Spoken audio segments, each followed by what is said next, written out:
The following is a special presentation of Tony Curry Radio.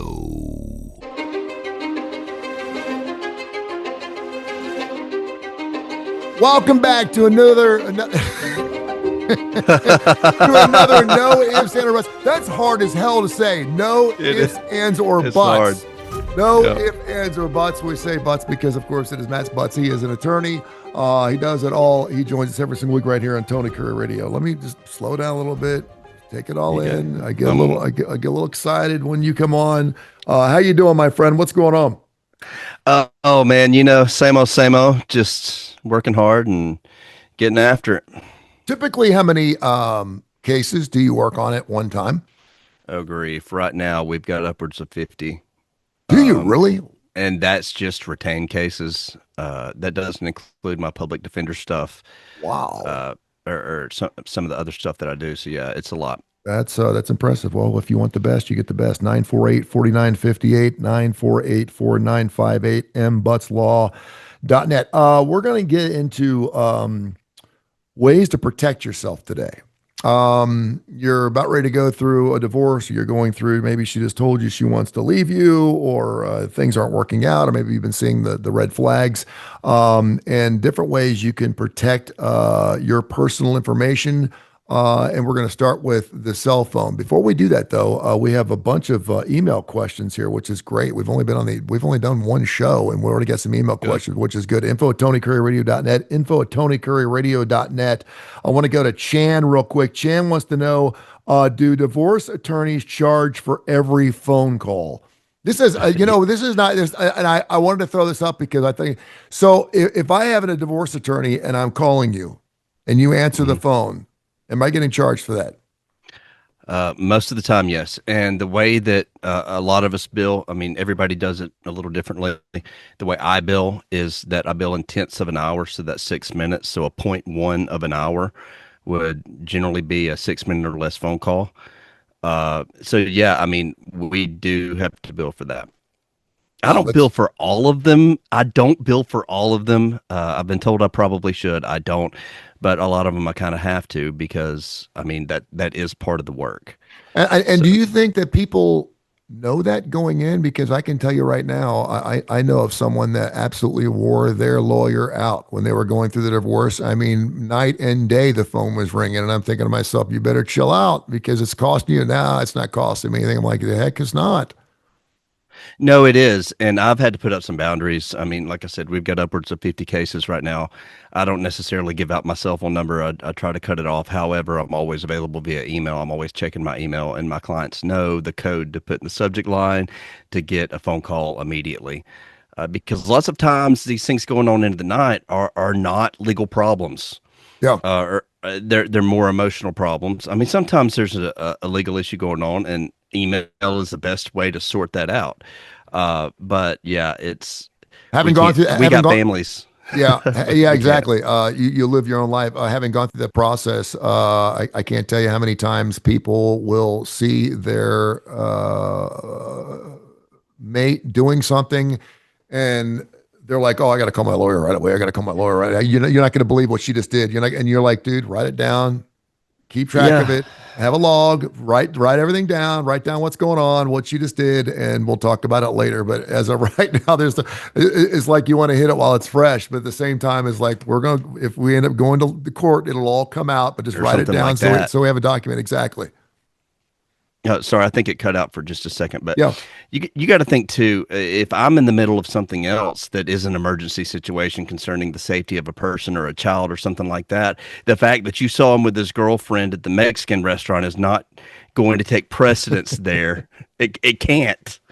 I care. I want to know, but I need this information more streamlined than just pick up every time you see something. That's not great. All right.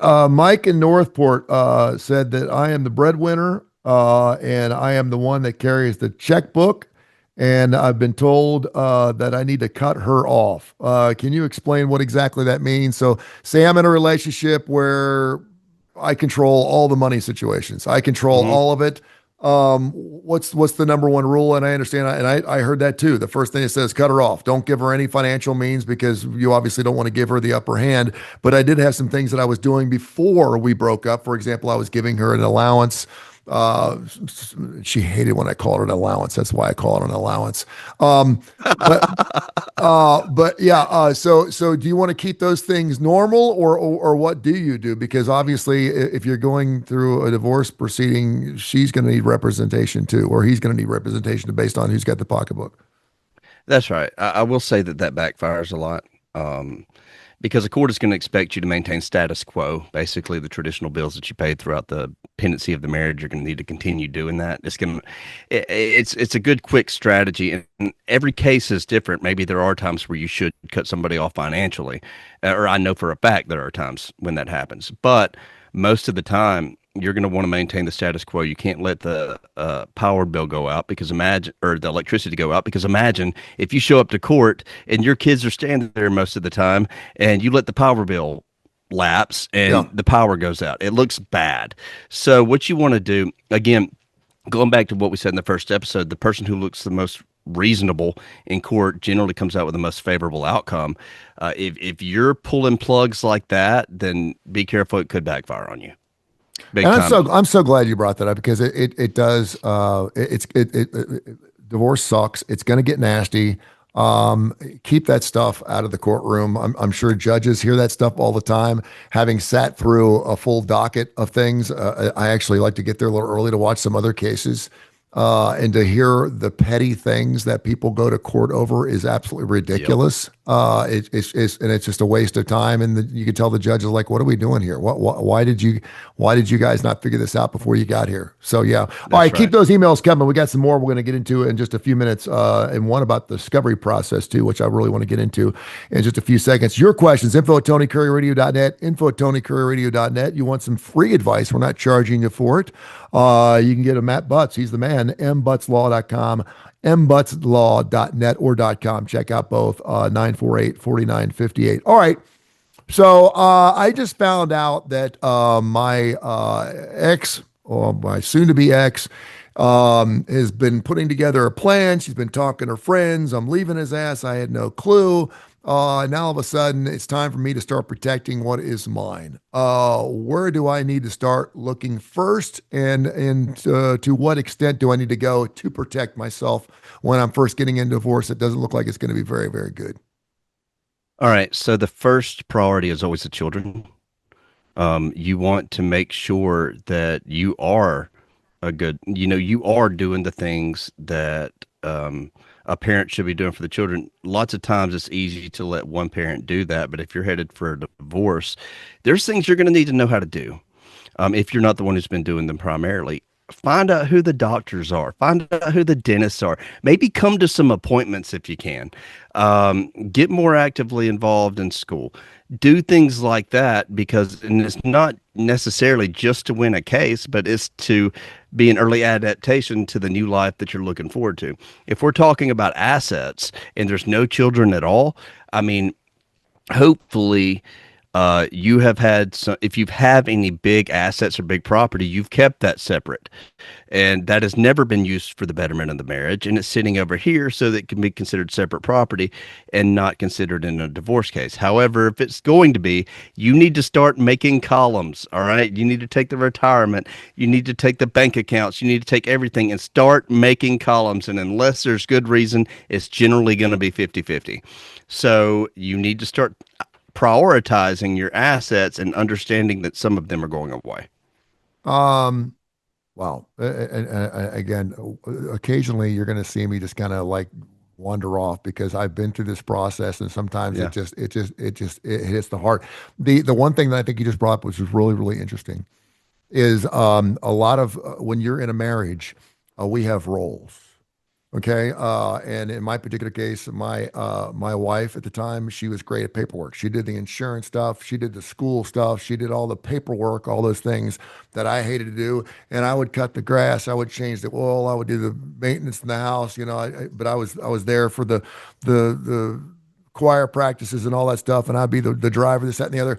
And then when you realize that if you're asking for a joint custody, you're going to have these kids a 7-on-7 off, and there's not going to be all the roles that she did. You're now going to be doing, and for her That's right. too. She's going to have to figure out Yeah. some things too. But that's where you have to think to yourself, "Wow, I've never really been good at that." Well, it's time to start getting good at it. If you're not good at making dinner, you better start learning how. Because if you want Yeah. full custody, your kids need to eat. You know what I mean? That's it. And that's something where a lot of guys, well, I've never done that before. Well, if that's what you want and you want to be a father in this particular case, and I hate to paint guys in the corner like that because, we always think the women take care of all the paperwork and everything, and we just bring home the money and we take care of everything else. It's just not true. So keep that in mind. And I'm so glad you talk about it. I know where you are with child custody and child support. And I know how much I appreciate the fact that you think about your kids first off. What about cell phones? What's admissible? What can possibly go wrong? And then we're going to get into some social media because we got a great social media question. But can you ask for my cell phone? Can you take my cell phone away from me? Okay, talk about that because your cell phone is everything. First off, there's a saying that I heard a long time ago, and it's really, really true. Never text anything that you wouldn't want blown up on a sheet of paper in court, because I am the guy that blows it up on the sheet of paper and takes it to court. I'm the one. I do it. So you need to be very, very careful about what you text. As far as admissibility of the cell phone, I can ask for your cell phone to be turned over for forensic inspection. I can also ask for a download of all of your Facebook data and Instagram data and go through all the messages that you've sent. We can do all of that. So I would say, live good lives of integrity, but we're all texting things sometimes that we're like, dang, that's probably a better in-person conversation. If you were on the line of whether it would be better said in person as opposed to text, say it in person. Yeah. Every time. I love that. Because the way that things can be twisted, even if they're not bad. So what I do is lots of times I'll put my hook the phone up to my computer and just pull all of their text messages. I don't look at anything but what I need. Other times when they want to give me screenshots, that's okay if there's only a few. However, you need to make sure that the time and date are in there, because if they're not, I can't. It's harder to get admitted into court because when you ask them when this text was sent, they don't know. See, and this is relatively new because when text messaging first came out 15, 20 years ago, I was like, I'm not doing that. I just thought it was rude. And now, Yeah. It's like, why would I text? Why not just pick up the phone and call? Well, I text everybody now because sometimes I don't want to talk to people for 3 or 4 minutes at a time. I could just text them real quick. And I just texted you a few minutes because I don't want to talk to you, but we had a show coming up. I know you're busy. But now, as opposed to he said, she said, well, I can't believe now we have it in writing. I mean, Yes, and it really surprises me how often I'll see a case where a man or a woman will text something so egregious and so nasty to another person. And again, does it change the way the judge is going to? I don't know. But if you're really wanting to paint a picture of a character of an individual and say, look how she talks to me, that would be a good place to start, correct?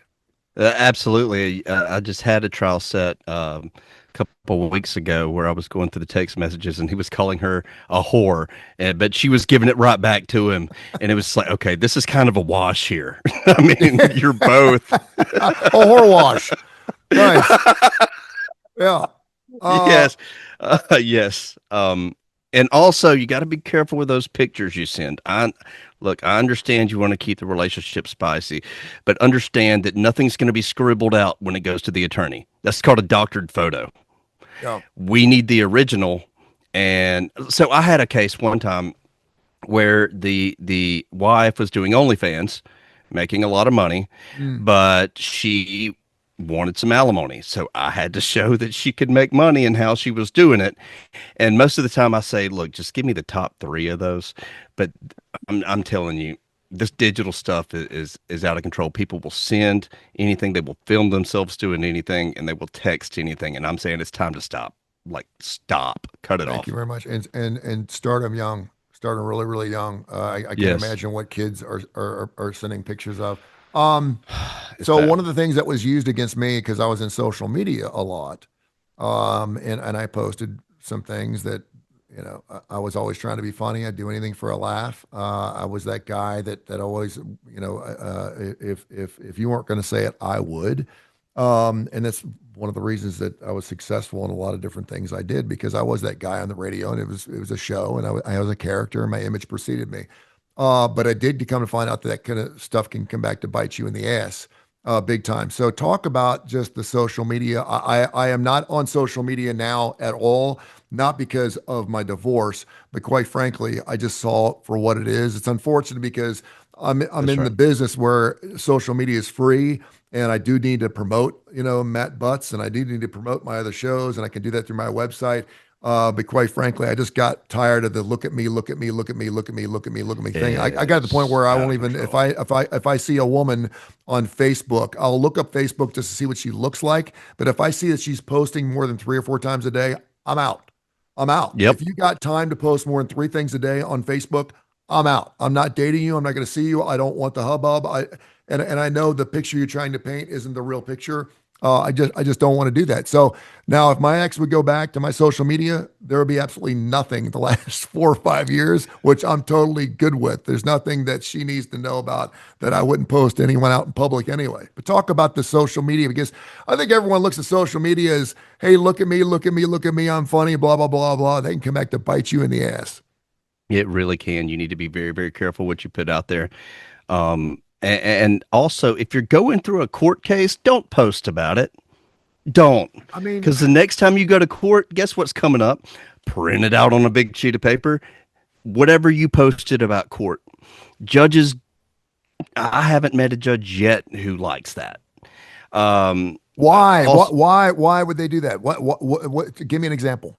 okay, so if your ex is someone you really, really hate, and lots of times that's the case, and then you come out of court and they may have won that day in court, or you didn't like something they negotiated, and you start blasting it out there.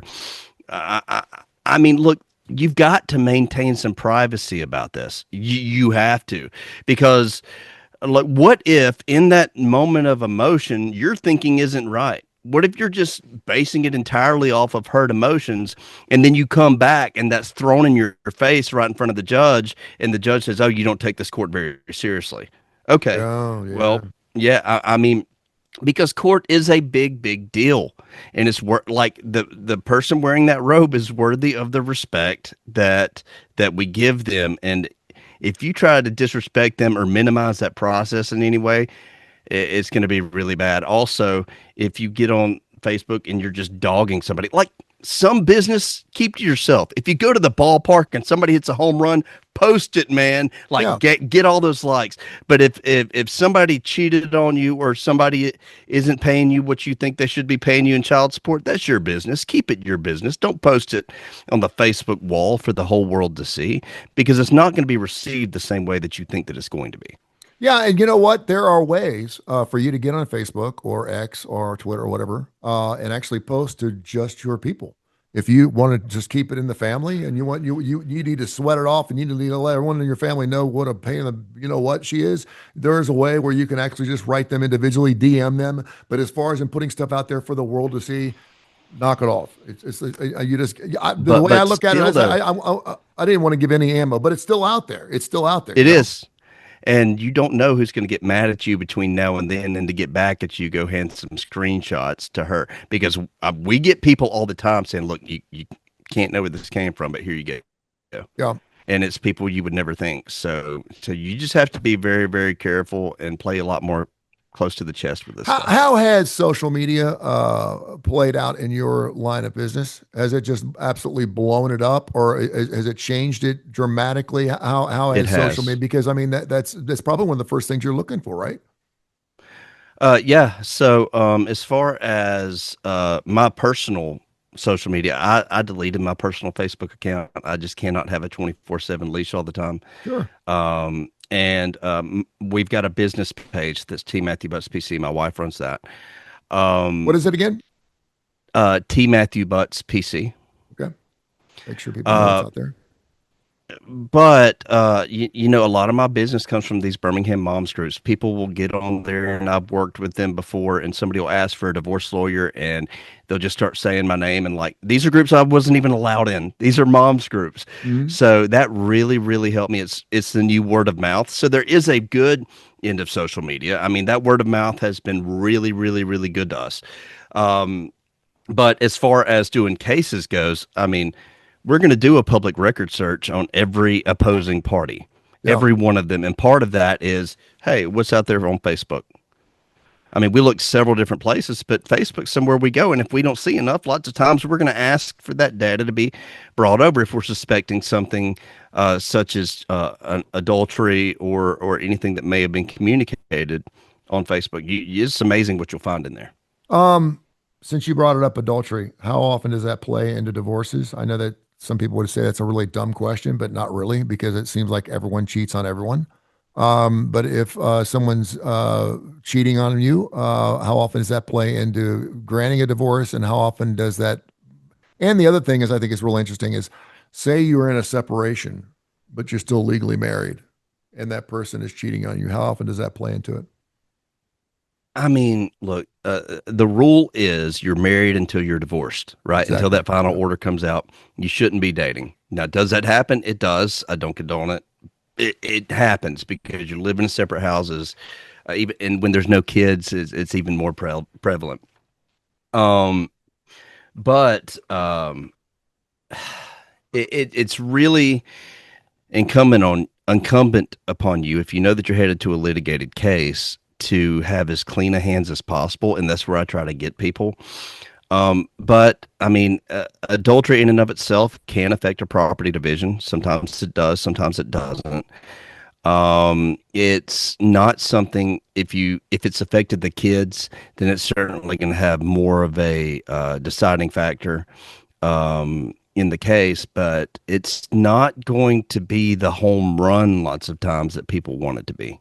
Yeah. It's the thing that hurts Particularly if the she can, most. particularly if she can prove you're doing it to her too.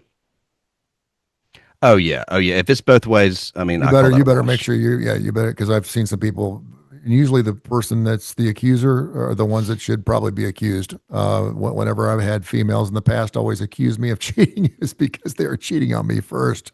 Thank goodness that Guilty conscience, man. Yeah. exactly.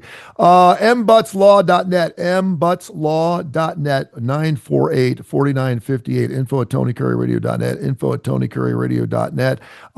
Chancey in Birmingham wants to know, how often do divorce cases go to court? So that's a good question.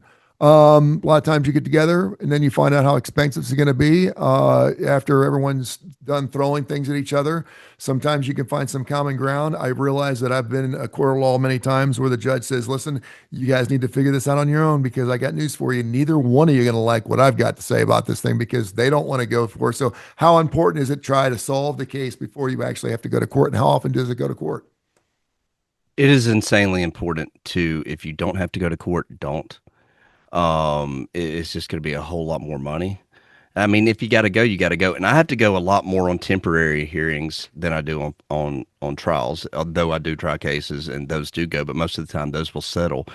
But so say that the husband moved out and he's not paying any child support and the mom's taking care of the three kids and he just will not come off any money. Okay, well, we need an order prior to the final order to put band-aids on bullet wounds, and that's what we do when we come in for what's called a pendente light relief motion, and we'll have that hearing, and most of the time that'll settle there, but we'll be at the courthouse when it does, and then it doesn't, nothing there is going to prejudice a final order. However, you can learn a lot about your case while you're there, especially if you can have a conversation with the judge or put on a hearing in front of a judge and you find out really quick what this judge thinks about these issues if you don't know already, and then you can settle the case. So we go on a lot of temporary hearings, a whole lot of them. But as far And as again, and what is a temporary here? What exactly does that mean? okay, so that means that, so say a complaint for divorce is filed, and then this thing's not going to get set for trial for a long time. Mhm. I say a long time. They're moving it pretty well, but you may look at a year and a half. But say this wife needs child support right now. We file a motion for pendente light relief, and we go in on a hearing, and we can put band-aids on bullet wounds, things like child support, maybe even temporary alimony, status quo, exclusive use and occupancy of the home, who gets what vehicle right now, because these are things that need to be decided before a final hearing, although that can be all undone at a final hearing. Gotcha. This is just to put out the dumpster fire. Great stuff. mbutslaw.net, mbutslaw.net, 948-4958, 948-4958. Another question here from Libby. She was asking the question, we kind of got into this a little bit earlier, but I wanted to get a little deeper into it. How significant is social media in the discovery process? Talk a little bit about what the discovery process is. I hated it. I had to go through it because again, I'm not a paper guy. I don't keep track of things. Most guys don't. But the discovery process is basically, okay, you've been married for 17 years. I need to know everything that happened in your relationship the last 17 years. And that goes for numbers, that goes for addresses, that goes for all those things. Can you talk a little bit about that and how important it is to, live right? Live right. I mean, if you're in a 17-year relationship and it just fell apart the last couple of years, death by 1,000 cuts, you shouldn't have to come up with too much to the discovery process. If you're not hiding money, you're probably in a pretty good shape there, but just talk about that a little bit. So discovery takes a couple different forms, or a few different forms. It can primarily, what we do is I will send what's called interrogatories, which is no more than 40 questions to be answered in writing under oath. Then request for production of documents, where I'm asking for bank records, I'm asking for physical documents, things like that. There's also requests for admissions, where a question is asked, admit or deny this, and you pick admit or you pick deny or you object to it. There's also depositions that you can What sit would be an through. admit or deny question? Admit or deny that you have had sexual relations with a third party who is not your wife during the pendency of the marriage, Gotcha. or during the duration of the marriage. Gotcha. And I'm telling you, man, gathering those documents is a pain. People hate it. I hate it. Like I It's the cannot. worst. But I mean, it's necessary lots of times. And then sometimes whenever they don't give you your discovery stuff, you can subpoena these things. But you have 30 days from the day you're served to respond. Now, there's some wiggle room there, but what comes next is a motion to compel if you don't hand it over, and the judge is going to enter an order saying, yes, you're going to hand this over within 14 days. If you don't hand it over within 14 days, the other side is going to file a motion for sanctions, and then you can get tagged at like $100 a day until you do it. Yeah. So that's why you really, really need to get jumping on the discovery process early if you're going to do it. Now, if somebody comes in here and they have everything settled, they know what they want to do, I'm not filing discovery requests, man. All that's going to be is an unnecessary expense. Yeah. But when we're going to trial, or things are getting heavy and it's a heavy financial case and there's all sorts of stuff that I need to know, I'm filing those discovery requests, and we just got to do it. I've got like 17,000 million questions, but we're running out of time, and that's why we do the show every single week. You can check it out on Tony Curry Radio. It's available on every major podcast industry out there, everywhere. We're live, of course, on the YouTube channel. We do X, as well as our Facebook pages, and of course, you can get in touch with Matt. He's the best. You talked about word of mouth. There's a reason why you do your thing, man, because people really like you, and I'm certainly very, very happy to have you on my network of radio stations. mbutslaw.net, mbutslaw.net, mbutslaw.net, 948-4958. Check him out. He's fantastic. He does a great job, and I'm happy to have him here on the radio station. info@tonycurryradio.net, info@tonycurryradio.net. We have probably about 15 more questions. Keep those questions coming. You're getting free advice here, and we'll do it again coming up next week. Thank you, my friend. I appreciate you. Hey, thanks for having me, Tony. I enjoy doing this.